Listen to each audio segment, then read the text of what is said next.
Have you ever noticed that some of the strongest people in the world often walk alone? Not because they have no friends, not because nobody loves them, but because life eventually taught them a lesson that not everyone is meant to stay. More than 1800 years ago, Marcus Aurelius sat alone in military camps while leading an empire. He possessed power beyond imagination, yet he understood a truth that many people still struggle to accept today. The quality of your life is determined not by who walks beside you, but by who walks within you. The Stoics taught that suffering begins when we build our identity around things we cannot keep. People change, friends leave, relationships end, families misunderstand us, but your character remains, your mind remains, your choices remain, and when everything else falls away, those become your foundation.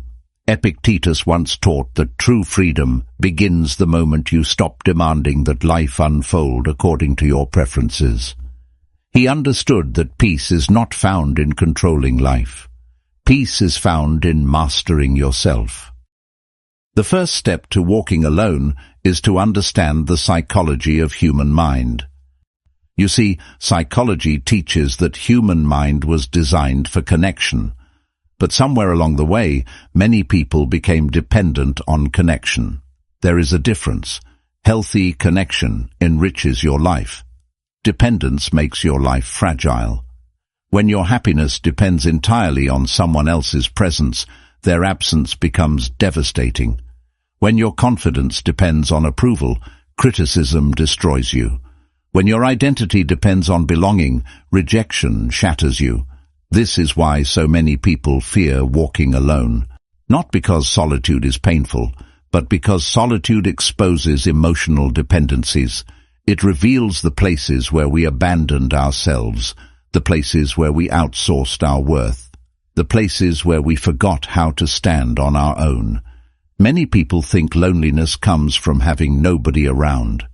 But some of the loneliest people are surrounded by others every day, because loneliness is not the absence of people. It is the absence of connection with yourself. You can sit in a crowded room and feel empty, or sit alone under a quiet sky and feel whole. The difference is not your environment. The difference is your relationship with your own mind. And this is where transformation begins, not when someone arrives, but when you stop waiting to be rescued. Step 2. Understand your inner purpose clearly. Learning to walk alone does not mean becoming cold. It does not mean isolating yourself from the world. It means developing a relationship with yourself that is stronger than your fear of abandonment.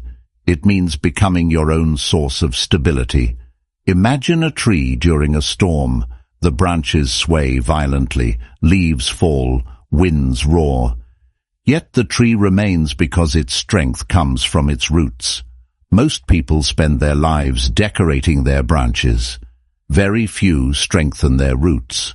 Walking alone is root building. Every difficult day you survive alone strengthens your roots. Every disappointment you overcome strengthens your roots. Every silent battle you fight without recognition strengthens your roots. And slowly something remarkable begins to happen. You stop chasing. You stop begging. You stop proving.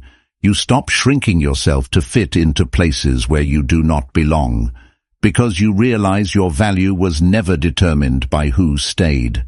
A diamond does not become worthless because someone failed to recognize it. Its value remains unchanged. So does yours. One of the most powerful moments in life happens when you stop asking, "Who will walk with me?" and start asking, "Who am I becoming on this journey?" Because the purpose of walking alone is not isolation. The purpose is self-discovery. The purpose is self-respect. The purpose is self-mastery. 3.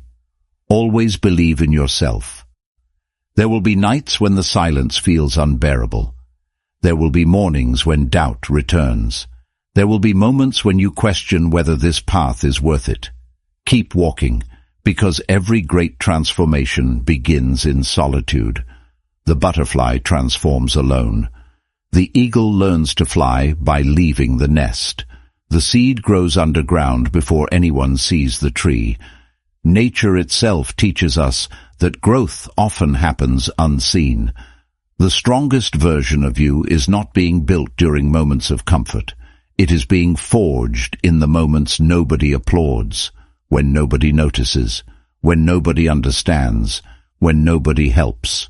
Those moments are not breaking you. They are introducing you to yourself.